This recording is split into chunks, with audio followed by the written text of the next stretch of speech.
Tous, bienvenue et merci de nous rejoindre. Législative 2019, le peuple béninois n'oubliera pas de sitôt. Ah oui, cette année, tant d'événements douloureux et malheureux l'auront émaillé. À l'arrivée, seules deux formations politiques, UP et BR, toutes deux soutenant les actions du régime au pouvoir, ont occupé les 83 sièges en jeu. Un impair déshonorant pour le Bénin, laboratoire de la démocratie en Afrique subsaharienne à l'ère du renouveau démocratique. Prochain rendez-vous pour espérer remonter la pente le 8 janvier 2023. Les électeurs devront alors procéder au renouvellement du Parlement. Législative 2023 du pain béni pour l'opposition béninoise, c'est le thème en débat. Et déjà, en notre compagnie, deux analystes. Jean Sapezo Anago, journaliste, il est analyste. Jean Sapezo Anago, bonjour. Bonjour, cher confrère. Merci de répondre à notre invitation. C'est un devoir. En face de vous, Boris Tougan, analyste politique. Il est le directeur général de l'enquêteur Boris Tougan. Bonjour à vous. Bonjour, Joël. Merci d'être à nos côtés. C'est un devoir républicain. Oui, c'est heureux de vous avoir avec nous pour aborder un sujet d'intérêt effectivement républicain, on peut le dire. Il y a 5 ans, oui, bientôt, les Béninois étaient aux unes. On se rappelle un peu comment ça s'est déroulé. Plus jamais ça avait scandé les Béninois dans un environnement de plus en plus apaisant, ou du moins appelant à la paix. Beaucoup croient dur que la législation prochaine sera plutôt dans la diversité. On va commencer d'abord par ce regard que beaucoup portent, un regard plutôt rassembleur, unifiant, avant d'aller sur le thème proprement dit. Jean Sapezo Anago, les Béninois peuvent-ils effectivement espérer 2023 autrement que 2019? Chers confrères, on est sur le terrain politique, et sur le terrain politique, les incantations seules ne suffisent pas. Ceux dont vous parlez ici, je considère que ce sont là ni plus ni moins des incantations. Incantations en ce sens qu'il ne suffit pas seulement d'espérer avoir des élections libres, inclusives et tout ce qu'on veut, juste en le déclamant. Non. Et c'est ce à quoi on assiste en ce moment. Puisqu'il n'y a pas d'action ou d'actes tangibles qui tendent à créer l'environnement pour des élections libres, transparentes et inclusives. Et donc, tout le reste n'est que pure incantation de mon point de vue. 2019, oui, c'est si loin, mais c'est si proche. Boris Tougan, est-ce que le Bénin est à l'ère d'incantation actuellement? Bon, moi, je ne parlerai pas d'incantation parce que, contrairement à ce que nous avons vu en 2019, les élections présidentielles de 2021 ont donné lieu à des preuves d'ouverture parce qu'il y a eu une multitude de candidatures. Donc, pour ma part, c'est un début d'ouverture et que je vois sur fond de gestes d'apaisement. Parce que vous avez dû constater que même après ces élections présidentielles, il y a eu d'autres partis politiques qui sont nés et qui ont eu leur récépissé. Donc, on ne nous a plus fait les tours de magie pour sortir des articles qui couvaient sous la cendre. Donc, moi, j'estime que le régime fait preuve d'effort de sincérité pour qu'il y ait moins de remous. Ouais, c'est des constats. C'est des constats. En tout cas, ils sont un certain nombre à émettre cette idée, voyant 2023 avec la participation d'un grand nombre de formations. Formations les plus attendues sont celles de l'opposition. Jean Sapezo Anago, votre regard sur cette lecture que certains font? Mais je resterai dans mon couloir pour dire que ce que j'observe n'est pas ce que mon vis-à-vis a semblé dire, bien entendu, et c'est son droit le plus absolu d'ailleurs. Non, si ce n'est pas le cas, dites-le Oui, moi. mais j'y vais comme Irene ça. Agossa a eu son parti politique, les FCB ont eu de candidats. Et voilà, moi, on ne peut pas me dire aujourd'hui que ces partis politiques n'iront pas aux élections. C'est un fait. Du point de vue juridique, ils sont là. Ok, bon, vous voyez, c'est vrai, j'ai bien écouté mon Mais qu'est-ce qui confrère. fait marrer? Moi, ce qui me fait marrer, c'est que j'ai vu une pointe de sourire sur ses lèvres et je me dis, est-ce que c'est pas la même chose que je pense qu'il pense? C'est ça. Mais je ne vais pas lire dans sa tête, bien entendu. Mais je voudrais dire ceci. On a assisté à quoi au dernier présidentiel? On a assisté à un replâtrage ou à un vernissage, pour tout dire, entre nous. Et sincèrement, combien de Béninois? Nous sommes 11 millions ou 12 millions, dit-on, et nous étions quelques-uns à aller voter. Combien sommes-nous à avoir cru sincèrement en certains de ces candidats que mon confrère estime être, enfin, une multitude, puisque après un, ici à deux, déjà, c'est une multitude de candidatures. Non. De mon point de vue, et ça m'engage d'ailleurs, c'était là des candidatures, des faits valoir, et des candidatures qui ont été fabriquées juste exprès pour aller compétir en griffe. Parce qu'une vraie compétition, c'est avec des candidats qui vaillent la peine, des candidats qui sont véritablement en lice. Mais lorsqu'il faut maintenant faire du vernissage, du replâtrage, on va susciter ou choisir ou juger des candidats qui vous sont gérables.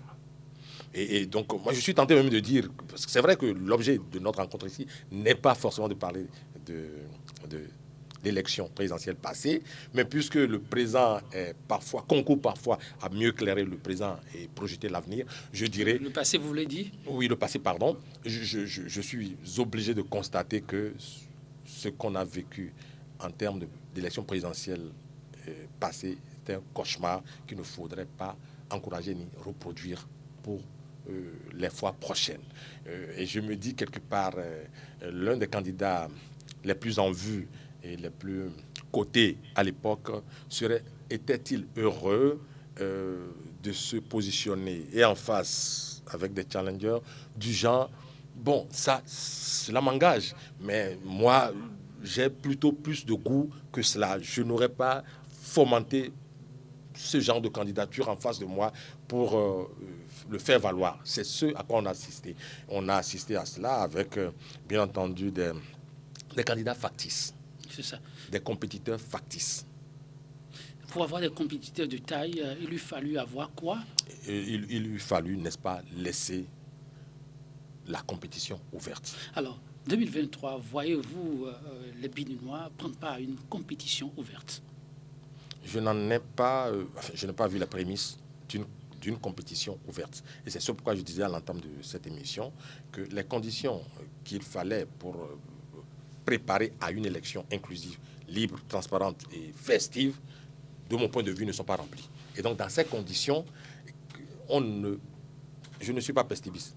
Mais à l'étape actuelle des choses, je suis tenté de dire que nous ne tendons pas, si les choses restent en l'état, nous ne tendons pas vers une élection inclusive, ouverte. Ouverte, non. Et même, bon, enfin, quand on y arrivera, je donnerai mon point de vue là-dessus. Une élection ouverte, pour vous, et en termes de prémices, aurait été quoi? Il y a eu énormément pour 2023. Oui, il y a eu des griefs aux législatives passées. On ne va pas comparer deux élections, c'est vrai, mais les législatives n'étant pas les présidentielles, il y a eu aussi des griefs lors des présidentielles. Mais puisqu'il s'agit ici maintenant de législatives, les griefs qui ont été portés, lesquels ont été corrigés, pour qu'aujourd'hui on parle de sincérité du camp d'en face. Non. Je pense que nous n'avions jamais auparavant, du moins depuis 1990, assisté à des élections du genre, à comparer à celles aux législatives passées, même aux présidentielles qu'on a vécues. Et des griefs ont été portés par la classe politique, sinon par l'opposition, pour que les prochaines élections soient accessibles. Mais on n'a pas corrigé. L'un des griefs concerne même la liste électorale. La liste électorale aujourd'hui, je voudrais mettre au défi même ceux de l'opposition qui prétendent pouvoir prendre part à ces joutes, de nous dire quel est l'état de Merci, ça c'est le regard de l'analyste. Oui. Nous allons faire avec les concernés. Avant de revenir, on va y ajouter sans doute le regard de l'analyste. Vous avez sorti un mot intéressant tout à l'heure. Vous parliez de ceux-là, ces acteurs qui prétendent pas prendre part à une élection. Cela signifie que ces acteurs y croient. Alors, entre autres acteurs, et ceux vers qui les regards sont beaucoup tournés, sont ces acteurs de l'opposition, qui, à les en croire, à entendre quelques-uns, essaient déjà, à leur niveau, de mettre les petits plats dans les grands pour pouvoir y prendre part comme cela se doit. Comment observez-vous et appréciez-vous un peu ces petits pas que l'opposition est en train de poser aujourd'hui? Avant de répondre à cette question, je voulais qu'on fasse un peu de l'histoire politique. Vous vous rappelez qu'en 2001, alors qu'on devait aller au second tour, le candidat qui venait en deuxième position s'était désisté. De troisième position, c'était désisté. Et c'est en quatrième position qu'on a vu le ministre d'État, M. Bruno, qui avait joué le jeu. Donc moi, j'estime que le jeu politique n'est pas de la philanthropie ou une messe qui est dite dans une église. Chacun y va avec les cartes qu'il arrange. Ce n'est pas à moi de venir faire le travail de l'opposition à sa place. Et quand je fais auscultation, je me rends compte que les opposants politiques de mon pays ne sont pas sérieux. Parce que de 2006 à 2016, on était en division d'honneur. Mais de 2016 à nos jours, on est en Champions League. Donc vous ne pouvez pas venir avec des joueurs qui ne savent même pas réceptionner un ballon. Ça pose un problème. Vous faites mieux comprendre. Le jeu politique aujourd'hui au Bénin est élevé. Donc pour tenir, il faut avoir un niveau certain. Il faut que les gens s'en rendent compte et être honnêtes.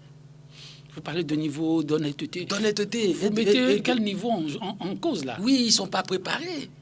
Qui ne sont pas préparés? Vous rappelez que lors d'une séance que le chef de l'État a tenue avec la classe politique au palais, il leur disait, si j'étais à votre place, je prendrais toutes les dispositions pour être à ces élections-là. Le monsieur était à Paris. Et c'est de là-bas qu'il s'est organisé pour venir arracher le pouvoir des mains de Yahya Boni, qui ne voulait pas le remettre. Donc, c'est pas un plaisantin. Donc, pour jouer en face de lui, il ne faut pas être un plaisantin.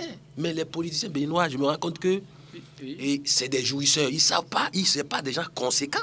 Excusez, vous faites attention aux mots que vous sortez. Non, mais je suis le seul dans ce pays-là. Écoutez. Non. On ne va pas lancer des mots. Et avec tout le respect qu'on doit à ces hommes, on veut bien comprendre. Vous allez traiter toute une classe de l'opposition de jouisseurs. Vous pouvez vous expliquer. Laissez-moi vous dire une chose. Je suis le seul dans ce pays-là qui est autorisé à dire les choses telles qu'elles sont. Parce que j'ai été envoyé à l'école, à l'université, formé par ces pays pour dire les choses telles qu'elles sont. Personne ne peut me les dire. Comment expliquez-vous? Comment est-ce que vous pouvez imaginer, lors des dernières élections communales, tout le cafouillage qu'il y a eu au niveau des partis politiques qui avaient eu le récépissé pour aller à ces élections? Juste pour produire les listes électorales, les gens n'étaient pas capables. Mais ce n'est pas à moi de faire ce travail-là à leur place. Même pour les positionnements, là. Ils ne s'entendent pas. La machine qui est en face, la machine présidentielle, est conduite par un seul homme. 1000 qu'ils sont, ils n'arrivent pas à conjuguer leurs intelligences pour lui barrer la route. Mais c'est à vous d'aller faire ce travail. Ils ne sont pas sérieux. Et ce sont des faits, j'observe. Quand ils se voient pour déterminer des stratégies, parmi eux, des gens se retirent la nuit pour aller négocier des choses, où des gens ils lancent des appels et il faut entendre tout ce qui... Ils ne peuvent pas avoir de résultats dans telles conditions. Moi, je dis des choses qui sont. Et ils ne peuvent pas me les donner parce que les résultats sont là. Mais Patrice Talon est-il sorti de la cuve de Jupiter pour être aussi intelligent et battre tous ceux-là? Vous devez vous poser des questions. Puisque les faits sont là. On a produit... Des gens sont restés à l'Assemblée nationale juste pendant la 8e législature. Ils ont produit des textes de loi qui leur ont cassé la figure quand ils se sont rendus compte qu'il y a un pourcentage qu'il faut avoir pour avoir des députés sur le plan national. Mais ils étaient des élus. Et c'est des cadres de haut niveau, des avocats, des professeurs d'université. Donc, moi, j'estime que le sérieux qu'il faut pour parler au nom de ce pays, ces gens ne l'ont pas. Il faut changer ce personnel politique. C'est ce que nous méritons jusqu'à l'heure là, mais moi j'estime que le nettoyage qui est en cours pourra nous permettre d'enterrer certains politiciens de la race des années de la période de Mathusalem. Votre ouverture m'amène à parler de cette jeunesse qui se positionne vaille que vaille. On la trouve partout, on la retrouve au sein de la mouvance et de l'opposition. Des chefs de partis politiques, de certaines tranches d'âge, il y en a également. On va revenir là-dessus. Monsieur Jos Pizouanago, je reste sur la première question, à savoir l'organisation qui se met petitement en place avec cette formation d'opposition. Et ce Clément dit d'apaisement que certains relèvent, tout ceci mis ensemble peut-il permettre d'espérer une certaine présence de l'opposition? Je dis encore, on ne va pas se contenter d'incantations pour avancer. Et mieux. Nous parlons de ce qui se dit de l'opposition elle-même et ce que l'opposition elle-même dit. Nous ne parlons pas d'incantation. Je suis d'accord. Quels sont les partis politiques? Non, quels sont les partis politiques qui ont le récépissé pour aller aux élections? Quel est le cadre législatif qui permet de sélectionner les partis politiques qui doivent aller? Ce sont des choses que nous devons constater. On va apprécier tout de suite. Laissons la parole à Jos Pizou. Parce que tout à l'heure, il a fait une chute sur laquelle je voudrais rebondir pour dire qu'il est allé, même exemple à l'appui, pour démontrer que l'opposition est non seulement inefficace, mais sans fond. Mais je voudrais dire, il ne peut en être autrement lorsque un chef d'État en exercice décide, au cours d'une tournée, que vous les démocrates, ne vous inquiétez pas, en des termes à peu près similaires, vous aurez votre récépissé. Vous aurez, en tout cas, votre sauf-conduit. Il ne revenait pas au chef de l'État de le dire. Ça montre à quel point, de mon point de vue, en tant qu'analyste, que nous sommes aujourd'hui dans un système où, quand on décide d'avoir tel comme concurrent ou adversaire, on peut l'avoir. Ça, je n'invente rien. Je voudrais mettre au défi qui, sur ce plateau, pour me dire c'est faux, le chef de l'État n'a jamais dit ça. Et de lui demander ensuite, mais lorsque cela est dit par un président de la République, est-ce que c'est bon, c'est compatible à une démocratie? C'est compatible à la transparence et l'équité? Non, suis-je tenté de dire. Puisque si le chef le dit, cela voudra dire. Ou alors si cela échappe au chef, c'est qu'il voudra dire, en quelque sorte, que c'est quand il va décider, lui, grand chef, que les démocrates ou tout autre parti pourrait aller en compétition, que cela se ferait. Et lorsqu'il y a ce contexte, je me demande, mais quel genre d'opposition pourrait dire « je réussirai, si j'étais à votre place, je réussirais ». Non, il n'y a pas de place possible pour réussir. Puisque dans le passé, je voudrais qu'on me cite des cas du genre. Depuis 1990 jusqu'aux encablures de 2015, si un chef d'État a pu dire « si j'étais à votre place, j'irais ». Le contexte, le cadre qui a été créé l'autorise désormais. Non, je suis désolé de le dire. Bon, c'est-à-dire, sous les tropiques, on observe, et ce n'est pas mon confrère Tougan qui me dirait le contraire, on observe que sous les tropiques, il y a certains présidents, s'ils veulent jouer le jeu, enfin certains chefs d'État ou certains tenants du pouvoir, s'ils veulent jouer le jeu clairement et correctement, vous allez observer des élections transparentes, exclusives, et lorsqu'il s'agira pour eux de se retirer, ils se retirent. Mais ceux qui ne veulent pas s'en aller, pour rien au monde, allez observer autour de nous. Je ne veux pas citer de nom de pays. Ils ne bougent pas. Ils sont là, ils s'installent et ils empêchent l'opposition par des moyens, des fois bruts, des fois bien affinés, de ne pas y arriver. Mais est-ce que l'opposition ira forcer la main à un pouvoir qui ne voudrait pas l'avoir en face? Je dis non. Et des cas existent, des exemples palpables existent. Et si nous voulons confronter rien que des exemples, nous allons y passer tout le temps. Et donc, ce n'est pas mon confrère qui me dira le contraire.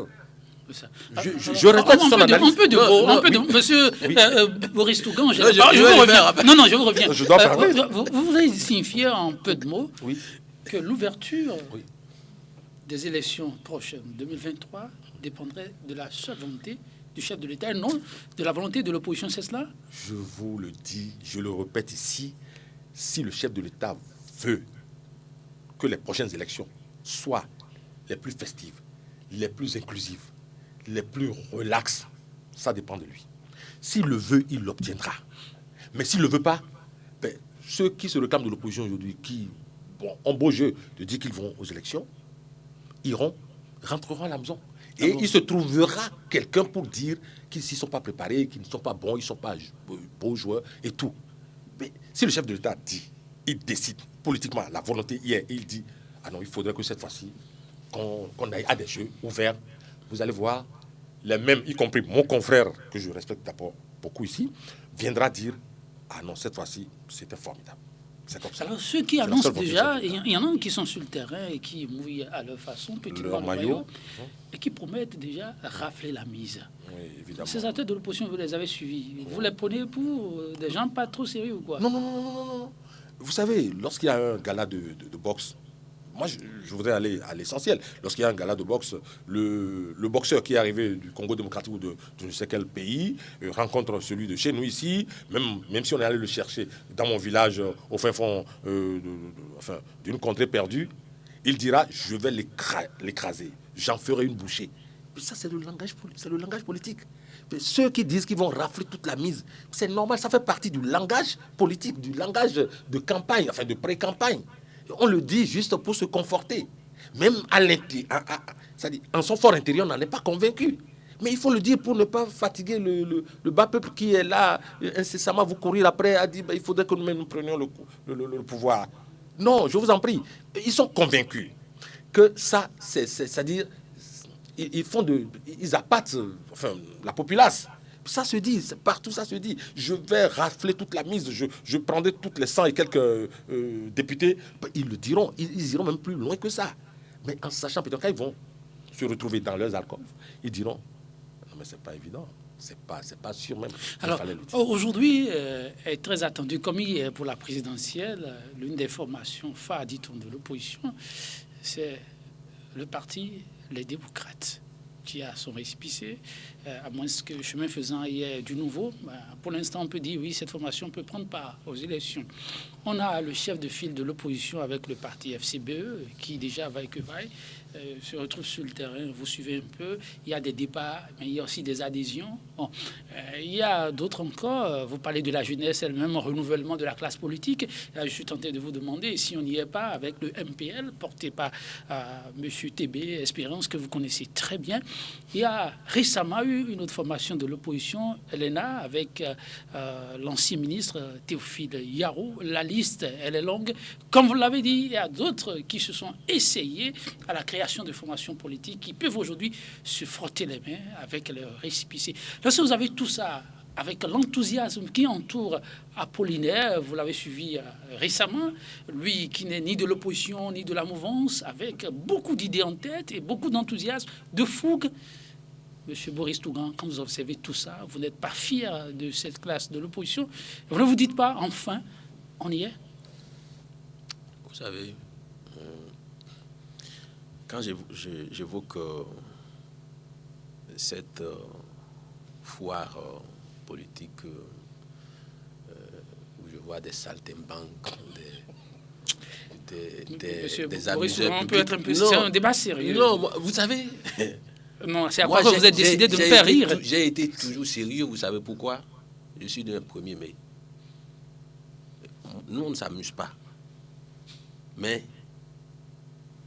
dans notre monde, la franchise est une valeur cartésienne. Alors, commençons par les démocrates. Bon, pour l'instant, avec tout ce qui a été fait au niveau de la machine électorale, tout est en train d'être mis sur pied. Vous savez, oui, il n'y a pas eu de protestation jusqu'à l'heure où nous parlons. Je vais vous conter une anecdote. Je ne trahis aucun secret. Mais vous savez que pour les présidentielles de 2021, les démocrates avaient eu les parrainages. Ils ont eu les parrainages. Ils ont eu les parrainages. De quoi vous me qui ont été remis. Non, mais ce que je dis, oui. Éric Rondeté, l'honorable Éric Rondeté peut reconnaître ce que je dis. Que les démocrates ont eu les parrainages. Avec mais quel usage? Non, mais quel usage en ont-ils fait?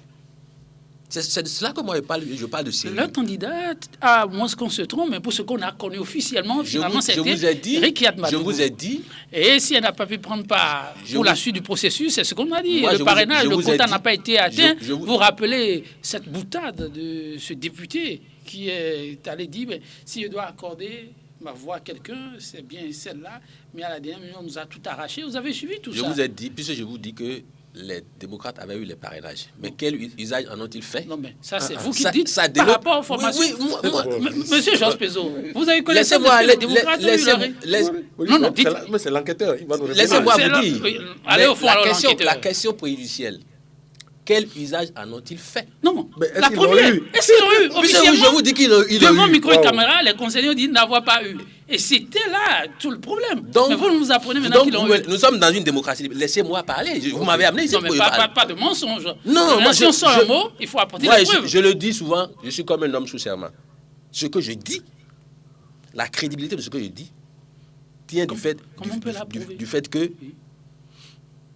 je ne suis pas sorti d'un buisson pour venir ici. J'ai un parcours. Les leaders des démocrates ont aussi de parcours. Vous priez individuellement. Vous avez parlé des recommandations tout à l'heure. J'ai sacrifié ma vie pour ce métier. Qui nous disent. Je ne suis pas un jouisseur, moi. Je ne suis pas un jouisseur. Je suis venu ici par la sueur. Faisons du concret. Que j'ai cramé. Vous dites que les démocrates ont eu leur réciprocité. Donc, non, le parrainage. Le méli-mélo qu'on observe est la preuve que nous avons un personnel politique qui ne se soucie pas en réalité de la douleur de ce peuple. Vous avez vu, au Sénégal, on a envoyé ne serait-ce qu'une seule convocation à Ousmane Sonko. Vous avez vu la chute? Parce que les populations se sont rendues compte que celui-là, dans les faits, il se bat pour des causes qui sont concrètes, que nous vivons. Quand vous avez vu que MTN a augmenté les frais de transfert d'opération, vous avez vu quel opposant se prononcer? Quand les populations meurent de faim, vous avez vu quel opposant se prononcer ici? Ils vont se cacher dans leur couette, et c'est quand il faut se positionner pour des fonctions électives qui se pointent. Et dans une cacophonie qui se dérobe à toute étiquette, les ambitions, c'est-à-dire la folie du pouvoir, et prend en otage leur cervelle à un tel point qu'ils ne savent pas quelle est leur priorité. Bon, si je suis opposant, si c'est Eric Rouleté qui est à même de jouer le rôle, pourquoi je ne laisse pas passer? Je dis que puisqu'il est plus jeune que moi, bien qu'étant tous ses opposants, je lui tire une balle dans les pieds pour l'handicaper. C'est dans cette cacophonie que Patrice Talon, en étant seul, réfléchit bien et trouve les bonnes formules pour les coincer. C'est de bonne guerre. Mon doyen, il aura beau opiner, il dira ce qu'il veut, mais il ne peut pas aller remplacer les opposants pour formater leur tête et y mettre les bonnes démarches. Vous semblez soutenir que si tout va bien se passer en 2023 pour les opposants, ça dépend. Ça dépend d'eux. Moi, j'ai toujours fait ce que j'ai à faire. Quand vous soutenez un peuple dans une lutte et que ceux qui, de façon concrète, doivent être à l'opérationnel, passent dans la nuit noire pour aller négocier des intérêts, des prébendes, qu'est-ce que vous pouvez faire? Vous parlez de l'opposition là? Un opposant béninois, c'est son ventre qui le préoccupe. Bon, on a plusieurs formations politiques. Vous avez parlé de non-opposants. C'est déjà heureux. C'est peut-être une formation que je ne veux pas nommer. Mais quand on prend les formations, c'est pourquoi il dit on prend les formations individuelles. Quand vous prenez les démocrates, et vous devez l'avoir constaté, vous, les enquêteurs ou l'enquêteur, que c'est une formation demandée quand même par le peuple. Quand vous prenez cette formation-là, vous ne la voyez pas suffisamment représentative et responsable pour aller à la conquête des sièges? Moi, je serais heureux que des démocrates, des députés soient issus de ce parti politique-là. Mais il y a un préalable. La gestion de la démocratie interne dans ce parti politique doit être revue. Parce que j'ai eu des informations où des gens ont été méprisés parce qu'ils ne sont pas de tel ou tel parti. Vous avez dit que les gens ont été méprisés. Ce qui se passe actuellement, vous le savez? Il paraît que les gens ont cessé d'être méprisés. Vous avez été même au passé. Non, la chance que j'ai, c'est que si je veux avoir, moi, une information, je l'ai la minute d'après. Parce que Les gens de Malanville à Cotonou, les gens savent que moi, je ne reste pas dans les combines ou je ne tords pas le coup à la vérité.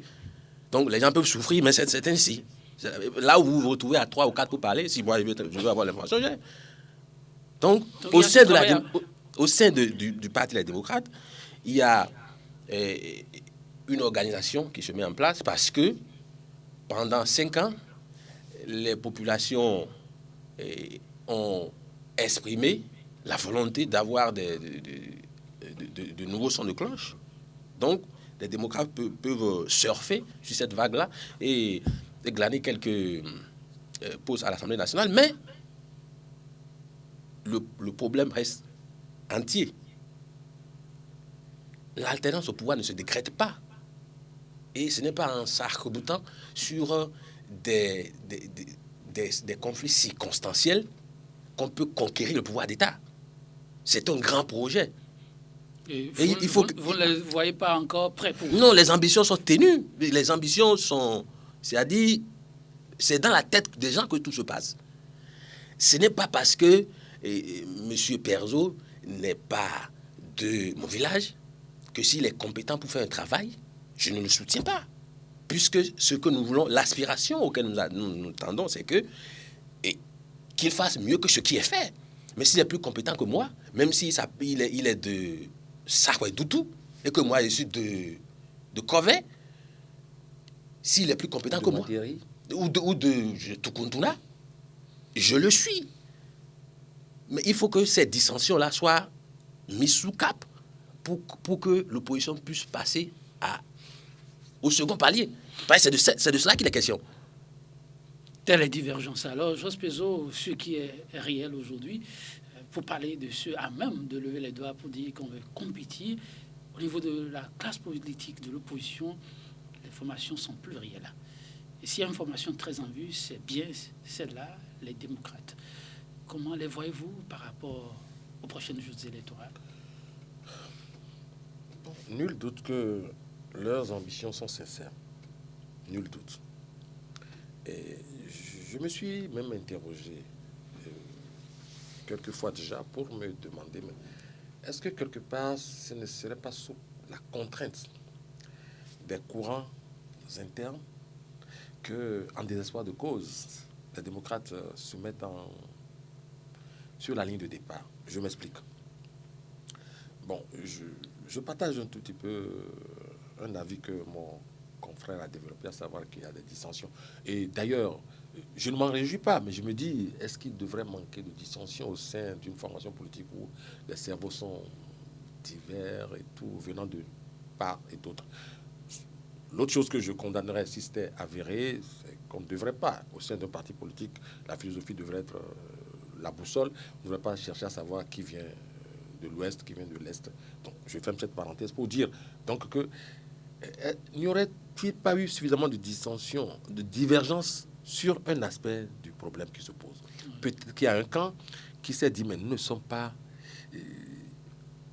convaincus que la compétition qui se pointe à l'horizon nous soit favorable, d'autant qu'il y a des préalables qu'on n'a pas à régler.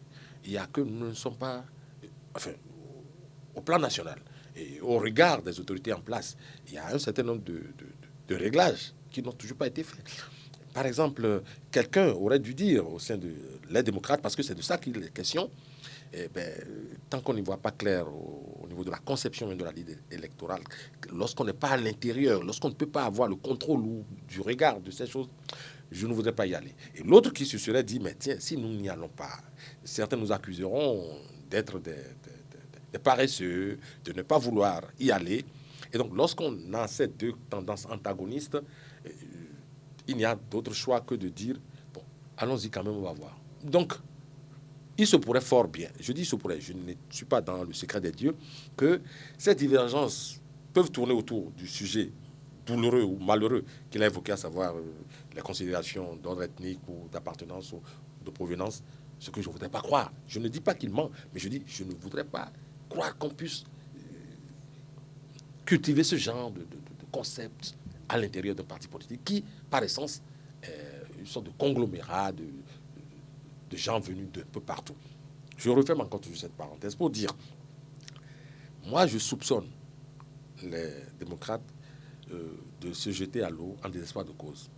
Puisque de mon observatoire, je n'ai pas vu venir les griefs, enfin la résolution ou une partie, ne serait-ce qu'une seule partie des problèmes soulevés. Je n'en vois pas la résolution, mais pourtant, ils se lèvent un beau matin et disent, bon, ben, nous sommes prêts pour y aller. Qu'est-ce qui a été réglé entre-temps? Et lorsque, sous les tropiques, essentiellement, les problèmes qui s'opposent souvent à nos élections, je dis sous les tropiques, le Bénin et d'autres pays, je veux m'éviter de citer, mais tout autour de nous, les problèmes qui s'opposent souvent, si on veut se les rappeler, sont liés surtout à la transparence ou à la qualité de la liste électorale. Quelle liste électorale nous avons aujourd'hui? Vers quelle liste électorale nous tendons? Déjà, c'est un gros problème, non résolu, mais et malgré ça, on va aux élections. Donc je me dis, les tendances... Le dossier de la liste électorale n'est pas quand même encore bouclé. Non. Voilà. Je dis, pour que ce qu'on a vu sous d'autres cieux, nous observons, vous et moi, M. Tougan ne me dira pas le contraire, nous observons souvent que lorsque ce problème n'a pas été évacué convenablement, ça pose souvent des problèmes. Et pour que ça soit évacué, l'une des solutions, souvent, que les gens agitent, c'est que je voudrais y être et voir clair. L'opposition y est de quelle manière, là? L'opposition n'y est pas. On viendra un beau matin, on dit même, et puis il y a certaines dispositions de nos nouvelles lois qui disent que les listes électorales, je pense que vous m'en saurez créer, certaines listes, enfin les listes, on ne doit pas les afficher dans les bureaux de vote. Ce qui est en contradiction énorme avec ce qui se faisait avant. Vous trouvez que c'est un recul? Pas mieux, j'ai fait comme ceci, je recule déjà comme ça. Ça. Par ce geste, c'est un recul innommable. Mais afficher la liste, en quoi cela tue la démocratie? En quoi cela tue la confiance que l'on doit avoir en ces élections, en ces scrutins-là? Bien au contraire, ça doit renforcer la confiance du citoyen. Je vais juger un coup d'œil, j'ai une idée de comment ça se présente. Mais tout bonnement, on dit non. Et donc, à quoi on va s'attendre? On est là un beau matin, les gens vont aux élections, et on décompte quelque part, et on dit, bon, voilà les résultats. Les papillons ont 10 voix, les guépards en ont 5, ainsi de suite. Et puis, le juge électoral, le maître, le Manitou, le grand Manitou dit, mais vous croyez que vous aviez 5, vous n'avez que 2. Et lui, là, quand il dit que vous n'avez que 2, vous n'avez pas à tergiverser. Nous allons assister sûrement. Je ne suis pas sous cet angle-là, la participation pourrait-elle devenir un piège aux formations de l'opposition? Cela va de soi. Monsieur Tougan, vous avez suivi votre vis-à-vis qui est entré dans une certaine démonstration. D'abord, c'est fait qu'il a essayé de rappeler, ainsi maintenu avec la participation de l'opposition. Est-ce que l'opposition ne va pas se livrer pour se faire dépucer si les choses en sont en l'état? C'est quoi, votre regard? Bon, c'est l'hypothèse selon laquelle le parti Les Démocrates serait en train d'aller en aventure ne me paraît pas plausible parce que, qu'on le veuille ou non, la gestion de Patrice Talon pendant 6 ou 7 ans laisse un arrière-goût amer aux populations. Donc, c'est sûr que le parti Les Démocrates va surfer là-dessus pour avoir des scores. Ça, il n'y a rien à faire. Aucun pronostic, quelles que soient les compétences de... Le parti Les Démocrates ne sont pas de savants de descendre. Leur rêve n'est pas d'avoir un score, non, mais d'avoir le vrai score et d'occuper le maximum de sièges. Oui, mais cela va de soi. C'est l'objectif de tout parti politique en allant aux élections. Maintenant, est-ce que ils se sont préparés véritablement pour faire cette razzia? C'est une autre question qui se pose. L'enquêteur qui enquête toujours, qui fouine, dit quoi? Non, vous savez, comme je vous l'avais dit tantôt, je répète qu'il y a eu des frictions qui sont nées de la gestion de la démocratie interne du parti politique. Vous vous rappelez que M. René Agossa, il était démocrate. Et il a dit, moi j'ai eu les parrainages, mais on ne m'a pas écouté. Vous avez suivi tout le débat qui a suivi, les remises en cause et autres. Et c'est pourquoi j'aime bien vos expressions, il y a eu. Depuis, il y a un travail de fond qui a commencé. Ce sont eux-mêmes qui l'ont dit. Vous ne nous entendez pas parce que nous faisons du porte-à-porte, nous descendons à la base, nous discutons, nous installons nos cellules. Vous n'imaginez pas qu'ils ont pu colmater les brèches s'il y avait eu de dissensions internes? Bon, moi, Vous n'avez pas ces précisions. Non, moi, je ne me contente pas de la profession de foi d'un politique. Oui, vous fouillez beaucoup, c'est pourquoi je demande si vous n'avez pas eu cette dernière information. Mais ce travail de fourmi qui est annoncé, je ne vois pas. Sinon, en tant que un homme attaché aux valeurs républicaines, je serais très heureux que l'opposition ait la moitié du nombre des députés à l'Assemblée nationale pour que nous retrouvions à nouveau dans une démocratie exceptionnelle. Vous parlez comme si les carottes sont cuites et que l'opposition ne peut pas avoir la moitié, monsieur Touré. Non, je ne fais pas de la précisation. Moi, je ne fais pas de la précisation. Je suis un analyste. C'est étonnant lorsque le journaliste vous écoute de vous entendre parler ainsi, puisque l'opposition ne s'arrête pas aux démocrates. C'est une formation parmi tant d'autres. Elle est en vue, c'est une réalité. Mais il n'y a pas qu'elle. Si elle arrive à dénicher un certain nombre de sièges et que d'autres sont pareils. Vous savez, moi, je n'ai pas la langue de bois. Je le dis au Birtobi et je dis à qui veut m'entendre que je suis commis pour dire ce que je dis. Quand vous parlez d'opposition, vous parlez de quel parti politique d'opposition? On est au niveau des démocrates évoluants. Allons step by step. Oui. Aujourd'hui, on nous présente Paul Rouppé, ça clique comme... S'il vous plaît, le chef de file de l'opposition. Non, attendez. Officiellement. Attendez. Non, que cela vous plaise ou non, est-ce que vous reconnaissez? Non, attendez. Je le dis souvent aux gens, en tant que journaliste formé pour ça, je peux commenter une décision du tribunal, je peux commenter une décision de la Cour constitutionnelle, même si je ne peux pas y faire appel. Oui, le commentaire est libre. Mais, escalité, je dois pouvoir dire, au vu des tests que j'ai sous la main, telle décision de la Cour constitutionnelle pose problème pour une vie démocratique épanouie. Donc, je vous disais tantôt que mon désir le plus ardent serait de voir le Parti des démocrates avec 60 députés à l'Assemblée nationale, mais ça ne dépend pas de mon fait. Puisque, dans le corps électoral, je n'ai qu'une seule voix, un seul suffrage à exprimer. Donc, au lieu qu'on jette le tort aux autres, il faut se préparer. Moi, j'ai vécu une élection législative ici où, je me rappelle bien, M. Tidjani Sepo s'était élu, il a été élu, mais il a été, on a dit qu'on ne veut pas le voir à l'Assemblée nationale et on l'a fait échouer sur le tapis vert. Ce sont des faits. Maintenant, quelles sont les stratégies que nous mettons en place pour pouvoir parer à ces velléités? Vous parlez de nous, c'est qui ça? Vous, enquêteurs ou... Mais vous n'êtes pas citoyen? Vous parlez des citoyens. Nous parlons de la formation politique de l'opposition pour ce débat-ci. Une démocratie... Pourquoi vous mélangez... Non. Nous sommes... Donc la réussite de l'opposition dépend des électeurs. De tout le monde. Mais Éric Koundété ne va pas se cacher dans son trou à commencer pendant 2 ans et venir à 2 mois des élections pour dire qu'il veut être candidat. Ça ne se fait pas de cette façon-là. Écoutez, vous imaginez où c'est ce que vous constatez? Ce sont des faits. Le chef de file, le parti... La répétition est pédagogique.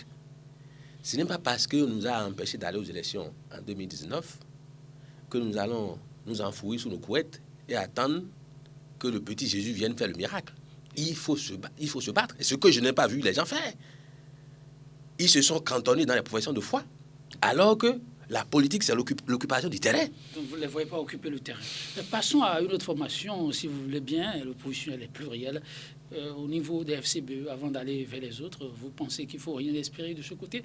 Car il faut rappeler encore, c'est vrai, c'est un fait, on est obligé de dire les choses telles qu'elles sont. Ils sont encore nombreux, les Béninois, à se demander si c'est vraiment une formation de l'opposition. Mais le législateur certifie noir sur blanc, c'est une formation de l'opposition et le chef de file de l'opposition est le président du parti, la FCBE. Et c'est la seule formation de l'opposition à nous en tenir au test qui a pu avoir d'élus pendant les communales. Alors, pour 2023, comment voyez-vous cette formation évoluer? Il y a la loi et l'esprit de la loi. Bon, moi, je ne suis pas législateur. Ce n'est pas moi qui signe le décret. Parce que il doit être nommé par un décret. Ce n'est pas moi qui signe le décret.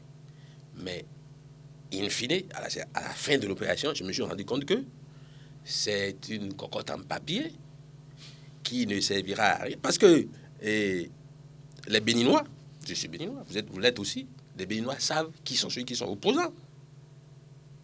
Et Paul Humpé, il est de son statut de ministre de la Culture de Boniaï, c'est, je crois, secrétaire exécutif national dans l'un des secrétaires de FCBE, comment il a récupéré le parti politique de son ancien mentor, et on a suivi ce parcours. Et les valeurs morales qui fondent notre société ici ne le mettent plus en harmonie avec les attentes des populations. Et c'est là où il y a un fossé qui attend devant lui. Alors, pour le nombre de sièges probables que cette formation pourrait lever pour les prochaines élections, il faut leur donner combien? Même dans ce Non, je ne vendrai pas leur pour un centime. Hein. Ah bon. La FCBE, non. C'est vous ça? Oui, Jospé Zouanango. Vous les voyez revenir avec combien de sièges, eux, qui ont pu avoir d'élus pour les communales? Avant de répondre à votre préoccupation, je voudrais reconnaître humblement en certains propos tenus par mon vis-à-vis qu'il y a des analyses de fond qui pèsent, honnêtement. Parce que lorsque tout à l'heure, il a fait sa peinture de ce que c'est que je ne voudrais pas appeler le nom de personne, mais parlant du chef de file de l'opposition, parce que là, c'est pas le nom de quelqu'un que j'ai. Non, mais il s'appelle Paul Humpé. Et là, ce qu'il dit, je l'épouse entièrement. C'est-à-dire, il n'est plus aujourd'hui en communion avec ce peuple au regard des péripéties que l'on connaît. Je ne voudrais pas pousser plus loin la réflexion. Il gère une coquille vide. Et aujourd'hui, lorsque l'on évoque cela, ça laisse pantois, ça fait sourire. Et ce n'est pas bien lorsqu'on dit, voilà le chef de file de l'opposition, voilà ce parti de l'opposition, et que la majorité des gens, là, commencent par sourire, ça pose un véritable problème. Et à l'intérieur, lorsque les jeux seront lancés, je me demande quel sera le gain que ce parti va pouvoir tirer. Mais pourquoi le doyen fait la langue de bois? Dites les non, choses. Je ne fais pas la langue de bois, Boris. Mais je suis en train... Le gars, dans la balance, il ne peut pas faire 5 grammes. Dites-le. C'est bien dommage qu'on en arrive là, bien entendu. C'est bien dommage qu'on en arrive là, parce que... Et je disais ceci, tout à l'heure, en l'entame de cette émission, M. Touga n'a pas épousé mes points de vue, et c'est son droit le plus absolu. Je disais qu'il arrive que sous les cieux... les tenants d'un pouvoir décident de faire leur challenger, de faire leurs adversaires politiques. Et souvent, le résultat est celui qu'on a aujourd'hui. Les conditions dans lesquelles, je ne voudrais pas faire de l'histoire, mais on en a besoin un tout petit peu, les conditions dans lesquelles ce parti a pu obtenir son sésame, on a vu. Nul ne peut aujourd'hui dire où ce fameux congrès a pu se tenir pour... Nous n'allons pas refaire l'histoire. Nous n'allons pas refaire l'histoire, mais cette formation lever combien de sièges pour les prochaines élections? Cette formation politique, si elle en est une qui s'est déjà complètement déquenillée, si elle en est une, ce sera au prorata de sa force sur le terrain qu'elle va lever le nombre de sièges. Cela va de soi. C'est aussi simple que cela. Est-ce que ça ne fait pas quand même contradictoire quand on vous suit bien, vous qui dites que tout ne dépend pas forcément de l'opposition, ça dépend du bon vouloir du chef de l'exécutif. Et puis rapidement, vous dites que ça dépend... Non, il n'y a aucune contradiction. C'est toujours le jeu. Aviez-vous observé, cher confesseur, vous qui posez la question ici, c'est vrai, mais vous aviez observé comme moi, comme mon cher Boris, que depuis que ce parti a joué le rôle qui était le sien, parce que choisi pour... Les perspectives ont changé et ce parti ou cette forme, enfin, les FCBE bis, enfin, les FCBE et nouvelles formules ont été dépouillées de leur contenu. Vous avez vu, ça ne dit plus rien. Parce qu'en fait, de mon point de vue, on les avait choisis pour une mission. Une fois que la mission a été accomplie, on a cassé le parti est complètement défiguré, ça ne vaut plus rien. Vous voyez, vous avez parlé tantôt à l'entame de cette émission de départ et qu'il y a eu de nouvelles adhésions. Bon, les pasteurs? Ah, non. C'est officiel. Non, mais les pasteurs, qu'est-ce que les pasteurs viennent chercher dans un parti politique? Le parti a été atomisé. C'est une farce. Le parti a été atomisé de l'intérieur. Vous avez observé ça? Les Yarous sont où aujourd'hui? Et ce qui faisait la pluie et le beau Il est temps. désormais chef de notre parti. D'un autre, bien entendu, d'un autre. Donc, il y a une horde de membres à chaque jour, à chaque fois, il y a une horde qui quitte ce parti pour ailleurs, sous les yeux blasés de ceux qui les ont utilisés entre-temps. Et donc, c'est dire, je ne suis pas en contradiction avec mes idées de départ, pour dire, les FCB Nouvelle Formule ont servi à une mission. La mission est bouclée désormais. Focus sur d'autres missions. Attends, son récépissé, lui, bon, aujourd'hui, alors, nos intervenants, il peut pas dire être déjà parmi ou dans le starting block de ceux qui doivent concourir, mais il y croit dur, comme fait, c'est le président du parti Restaurer l'espoir. Restaurer l'espoir, restaurer la confiance. La confiance. Vous voyez la confusion qui s'installe. Oui, mais ce n'est pas de la fête. Vous comprenez? Vous savez, un homme Oui. doit se prendre au sérieux. C'est à l'aune de vos efforts pour tenir dans les limites de la morale que votre mort sera une belle mort. Restaurer l'espoir et restaurer la confiance. Il peut pas utiliser sa cervelle pour trouver mieux. C'est de l'indignité. S'appeler panthère ou s'appeler lion, qu'est-ce que Non, c'est pour sauver la Le lion confusion. le lion n'est pas la panthère. La panthère. Voilà, donc Non, l'espoir n'aime pas la confiance. Vous savez, non. Vous savez, ces espèces on va pas faire le débat sur ces détails-là. cette espèce d'homme, il y en a beaucoup. Hein. C'est toujours la même race comme Paul Moukwé. Vous voyez l'histoire de ce monsieur-là. Il était dans son bac profond quand Yahi Boni l'a amené ici pour le faire ministre. Vous permettez, on reviendra sur ces débats-là. Juste parce qu'il avait des problèmes à régler. Juste parce qu'il avait des problèmes à régler avec le professeur Mathieu Kofinago. Vous vous rappelez? Oui. Monsieur Boris, vous permettez, nous reprécisons le débat. Il s'agit des formations de l'opposition. Quel avenir pour ces formations pour les prochaines joutes électorales? Nous parlons de 2023. Pour parler justement, mais des formations politiques. Alors, nous parlons d'une formation... On ne peut pas parler des formations politiques sans parler de leur dirigeant. Non, pas de leur leader. Non, pas de leur leader. Leur dirigeant. Ça comme leader? Non. En matière sémantique, ce sont deux choses différentes. C'est deux choses différentes. Le dirigeant et leader, c'est pas la même chose. Et quand ils disent qu'ils sont leaders, vous leur déniez cela? Non, c'est des incantations. Bon, c'est votre regard. Eux disent ce qu'ils pensent. Donc, nous parlons des formations politiques. Et j'étais justement avec vous, mais avec les incursions habituelles de M. Tougan.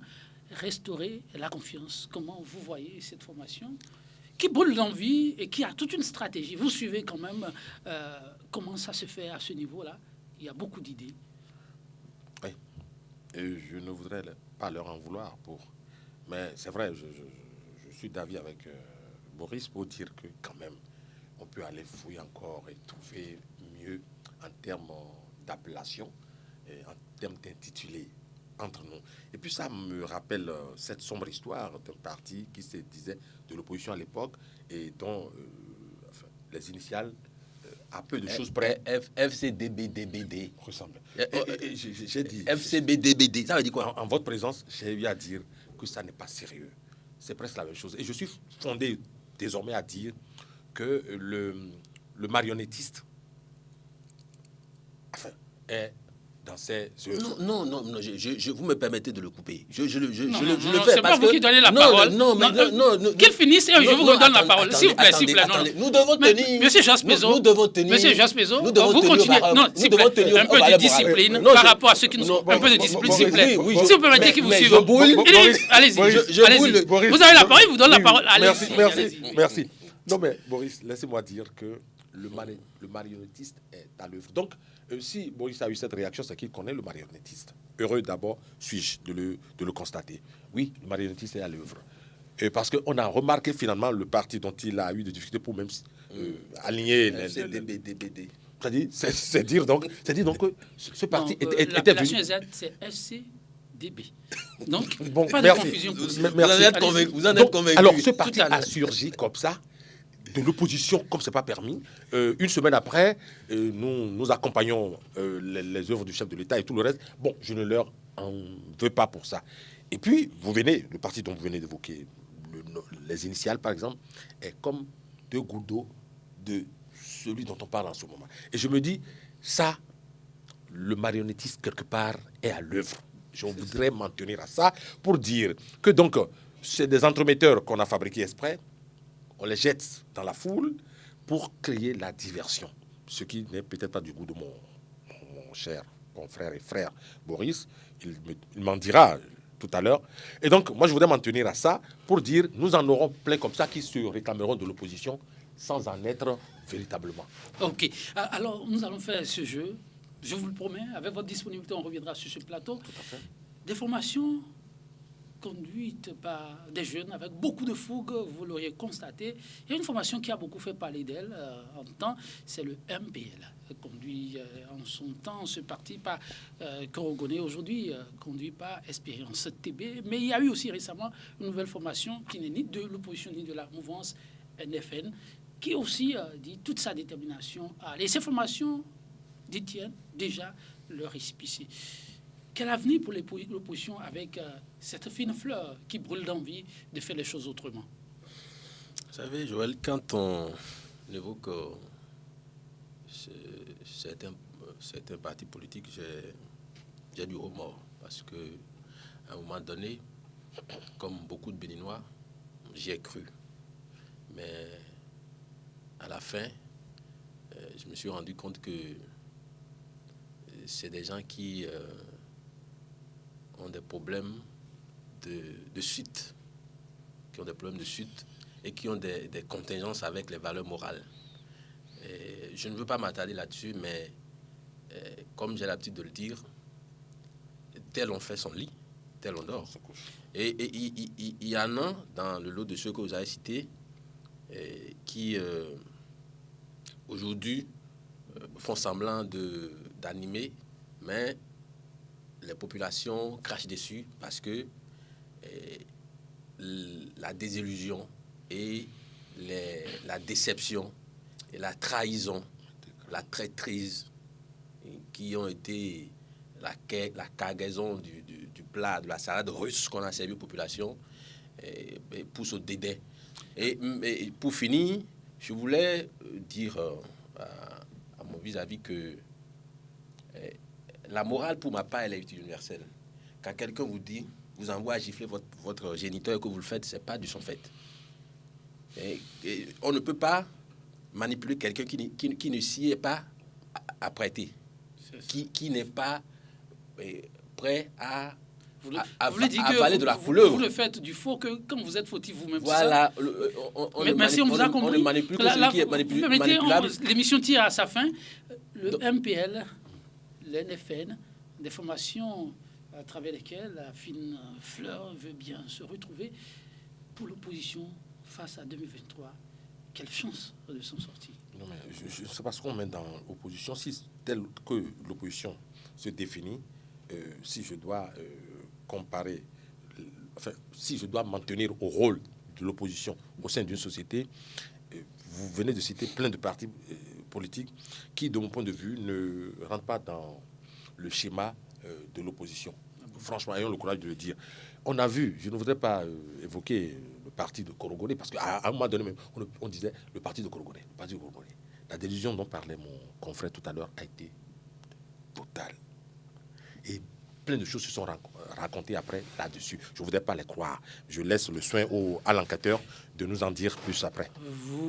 Merci d'avoir été là. On aimerait bien poursuivre, mais c'est toujours une question de temps. Merci à vous, Jos Pezuanago, d'avoir été des nôtres. Merci également à vous, M. Boris Tounan.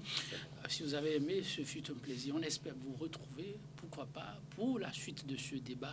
On est au début du processus qui doit conduire à 2023. D'autres plateaux suivront sans doute. Merci à vous d'avoir été des nôtres. Au revoir. Merci.